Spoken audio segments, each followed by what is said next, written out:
vocês vão deixar viver ou vão matar? Vocês vão fazer o bem ou vão fazer o mal? Só que eles não têm a capacidade de responder. Aí o que Jesus faz? Para o homem, estenda a tua mão. Só que o evangelista Lucas vai falar que não era qualquer mão, era a mão direita. Isso é importante? Claro que é. Porque se fosse a mão esquerda, tinha um significado. Mas eu gosto do detalhe disso. Eu gosto do detalhe da igreja. Um dos pais da igreja dizia que nada do que está escrito por um acaso. Tudo tem um propósito, tudo tem um significado, tudo indica alguma coisa.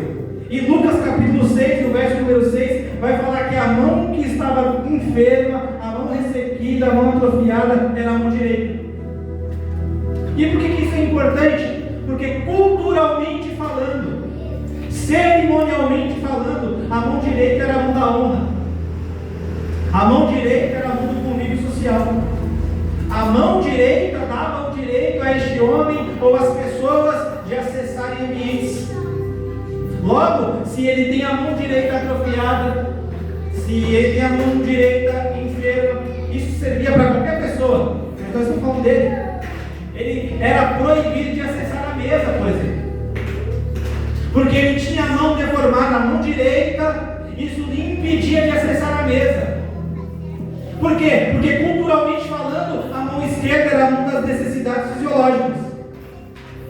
E quando se sentava à mesa para se participar de uma refeição coletiva, existia um prato coletivo, onde as pessoas se serviam neste prato ou nessa panela coletiva e se trazia para o seu prato individual. E não podia se servir com a mão esquerda, porque a mão esquerda era uma das necessidades fisiológicas.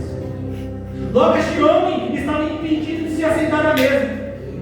Este homem estava proibido de viver em um contexto social, em um contexto cultural, porque ele tinha a mão direita deformada. Ele não podia se relacionar com as pessoas, ele não podia firmar acordo com as pessoas, porque a mão direita que dava acesso a ele firmar acordo com alguém. Se ele não tem a mão direita, mais do que está proibido de se assentar à mesa para participar de refeição com a sua família, com os seus amigos, ele estava proibido de fazer negócios. Aí Jesus diz assim: estende a tua mão direita.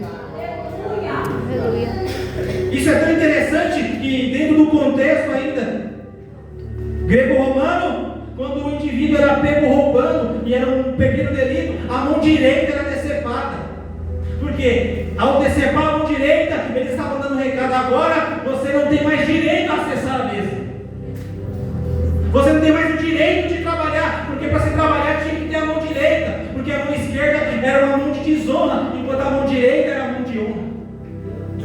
Cláudio Gadeiro vai falar que a mão é o instrumento dos instrumentos. Sem a mão direita, você está proibido de fazer qualquer coisa. Este homem está vivendo este contexto. Este homem está vivendo essa deformidade, mais do que uma deformidade física, ele está vivendo uma deformidade sociológica e social. Ele não pode acessar a mesa, ele não pode trabalhar, ele não pode se relacionar com as pessoas, porque é uma deformidade em sua mão. Mas Jesus decidiu entrar num sábado, no dia em que a página era virada, no dia em que se encerrava um ciclo, e mandar aquele homem: estende a tua mão, porque hoje